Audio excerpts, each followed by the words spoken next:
Ancient astronomy. Mapping the cosmos before telescopes since the dawn of human civilization.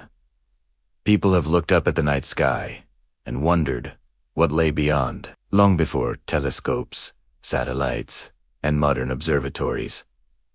Ancient astronomers across the world mapped the stars with astonishing precision. They read the heavens, not just for curiosity, but for survival, for faith, and for a sense of belonging in the vastness of the universe. This is the story of how humanity learned to map the cosmos before the invention of the telescope, and how ancient eyes uncovered secrets that continue to guide us today. The story begins tens of thousands of years ago, with our ancestors staring at the stars above prehistoric plains. For them, the sky was more than a backdrop to life. It was a living calendar, a clock, and a compass. The movement of the sun told them when to plant and harvest.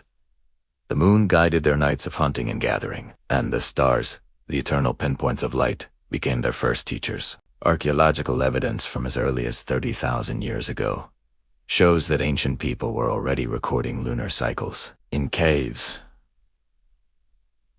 Kroziorap, bones and stones marked with 29 natchez have been discovered, a number matching the days in a lunar month. These marks, made by early humans, suggest they were already tracking time through the phases of the moon. The night sky was their first notebook. As civilizations began to rise from Mesopotamia to Egypt, from China to Mesoamerica, the study of the stars became more sophisticated. Ancient astronomers didn't have telescopes, but they had sharp eyes, incredible patience, and powerful imagination. They noticed patterns, correlations, and cycles in the heavens, and through generations of observation, they built some of the world's earliest scientific systems. In ancient Mesopotamia, around 3000 BCE, the Babylonians became some of the first true astronomers. They carefully charted the movements of planets and stars on clay tablets, recording their positions with astonishing accuracy. They understood that celestial events repeated in cycles,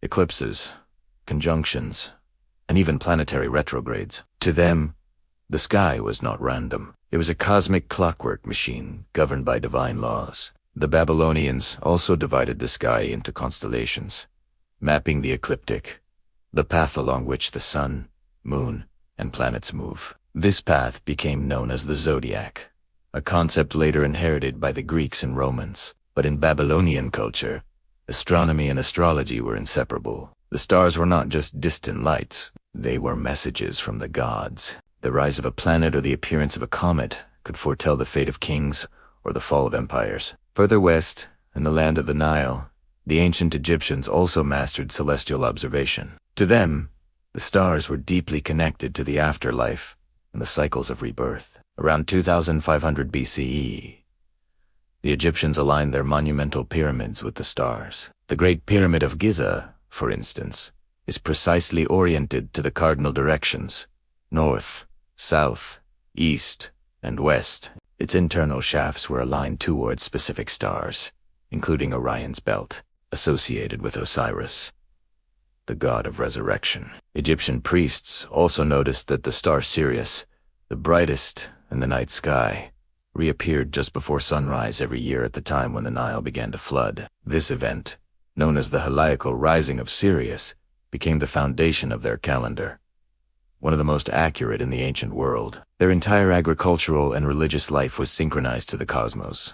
Meanwhile, on the other side of the world, ancient Chinese astronomers were gazing upward with equal dedication. Chinese records of astronomical observations date back more than 4,000 years. They recorded solar and lunar eclipses, comets novae, and even sunspots centuries before Europe would rediscover such phenomena. The Chinese built entire observatories without lenses, usingenomans, simple shadow-casting poles, and sighting tubes to measure the movement of heavenly bodies. They created star maps carved on stone, like the famous Dunhuang Star Atlas, one of the oldest surviving maps of the night sky. Chinese astronomers viewed the heavens as reflections of earthly order.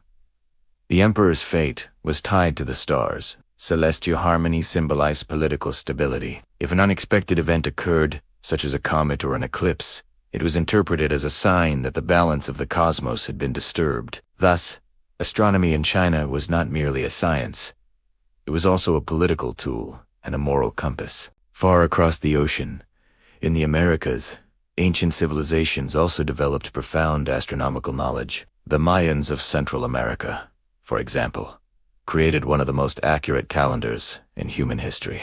They tracked the cycles of Venus with near-perfect precision, understanding that the planet reappeared every 584 days. They built their temples to align with solstices and equinoxes, transforming entire cities into instruments of cosmic observation. At the Pyramid of El Castillo in Chichén Itzá, during the spring and autumn equinoxes, the setting sun casts the shadow of a serpent slithering down the temple staircase, a breathtaking union of architecture, religion, and astronomy. The ancient Incas of South America also aligned their cities and temples with celestial events. In Cusco, the capital of their empire, they constructed sighting pillars known as suc, which marked the sunrise and sunset during solstices. Fourth Inca, the sun god Inti, was the source of life, and the movement of the sun determined their agricultural and spiritual rhythms. Even the famous site of Machu Picchu, perched high in the Andes, is designed with astronomical precision.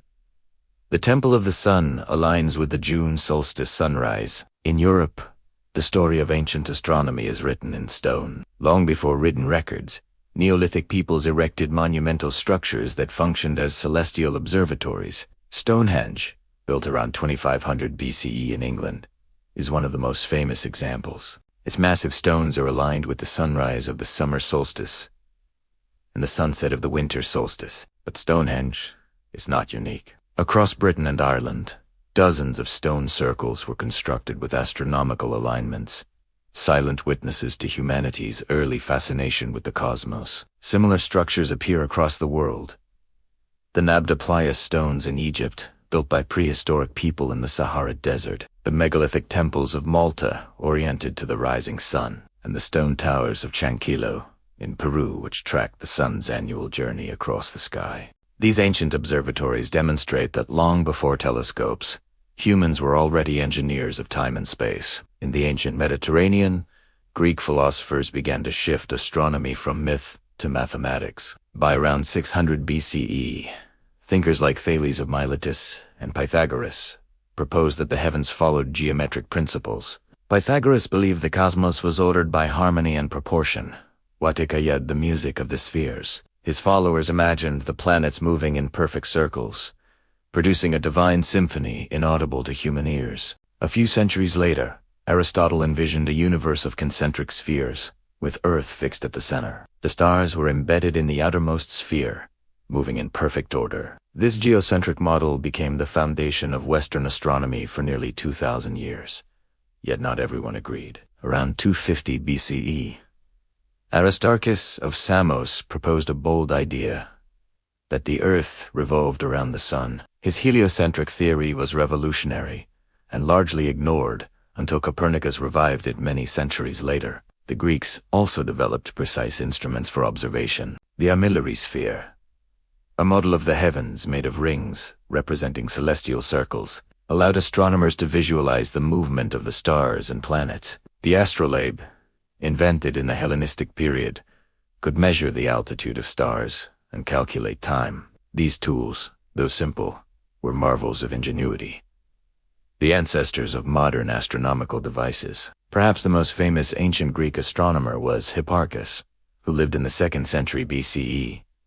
He compiled one of the first star catalogs, mapping over 850 stars with remarkable accuracy. He also discovered the precession of the equinoxes, the slow wobble of Earth's axis that causes the positions of stars to shift over millennia. Without telescopes, only through careful observation and mathematical reasoning, Hipparchus revealed a subtle truth about the mechanics of our planet. In Alexandria, the intellectual heart of the ancient world, the scholar Claudius Ptolemy would later build on this foundation. In his monumental work, Almagest, Ptolemy presented a detailed geocentric model of the cosmos that placed Earth at the center, surrounded by nested spheres, carrying the planets, moon, and stars. Tog Flawed. His model was extraordinarily complex and could accurately predict celestial movements. For more than 1,000 years, it dominated astronomy and influenced Islamic, Christian, and European scholars alike. As Greek and Roman civilizations declined, the torch of astronomical knowledge passed eastward into the Islamic Golden Age. From the 8th to the 15th centuries, astronomers across the Middle East translated and expanded upon Greek works, blending them with insights from India and Persia. They built vast observatories, such as those in Baghdad, Samarkand, and refined instruments like the astrolabe and quadrant to new levels of precision. Scholars like al-Battani measured the length of the solar year more accurately than ever before. Al-Sufi catalogued thousands of stars, and Al-Tusi developed models that hinted at heliocentric motions centuries before Copernicus. The great astronomer Alabeg, in the 15th century, built a massive observatory in Samarkand and produced a star catalogue of unprecedented accuracy, all without a single telescope. In India, astronomers had been mapping the skies since the Vedic period. Around 1500 BCE, they developed a deep understanding of planetary motions, eclipses, and celestial cycles. The Surya Siddhanta, an ancient Indian text, contains astonishingly precise values for the length of the year and the distance to the moon. Later, during the medieval period, the Indian astronomer Aryabhata proposed that the Earth rotated on its axis, a radical insight that predated Copernicus by a millennium. Hantar-Mantar, a collection of massive observatories built by Maharaj Jai Singh II in the 18th century, reflects this rich tradition. Using giant stone instruments, Indian astronomers could measure time, track celestial bodies, and predict eclipses. A final flourish of the pre-telescope age. In every culture, ancient astronomy was intertwined with myth and spirituality. The sky was a sacred mirror of life on Earth. The constellations were not random, they were stories written in light. Orion was not just a pattern of stars, but a hunter, a god, or a hero. The Milky Way was a celestial river, a road of souls, a divine path connecting worlds. By giving meaning to the stars, ancient people gave meaning to themselves. Even today, we can still see traces of their cosmic imagination. The zodiac signs we use in astrology trace back to Babylonian constellations. The 365-day year we live by began in ancient Egypt. The words planet, galaxy, and cosmos come from Greek thinkers who first named the sky. Modern astronomy is built upon the patient work and poetic wonder of those who gazed upward millennia ago. What makes ancient astronomy so remarkable is not just its accuracy, but its philosophy. These early observers didn't see themselves as separate from the universe. They saw themselves as part of it. The sky was not a distant realm.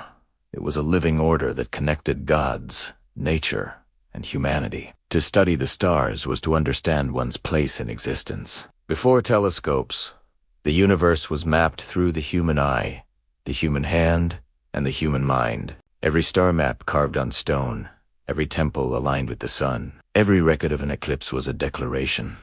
We are watching, we are learning, we are part of this great cosmos. By the time the telescope was invented in the early 17th century, the groundwork had already been laid by thousands of years of human observation. When Galileo lifted his telescope to the sky in 1609 and saw the moons of Jupiter and the mountains of the moon, he was not beginning astronomy, he was continuing it. He stood on the shoulders of countless anonymous stargazers who would, without instruments, map the heavens with astonishing precision. Today, our modern telescopes reach billions of light years into the cosmos. We can see galaxies being born and stars dying. Yet, in a sense, we are still doing what the ancients did, looking up, asking questions, seeking patterns, and trying to understand what our place is in this infinite expanse. The night sky we see is the same one they saw, the same constellations that guided Egyptian farmers, Babylonian priests, and Mayan astronomers shine above us still. When we look up at Orion or the Pleiades, we are joining an unbroken chain of wonder stretching back to the dawn of time.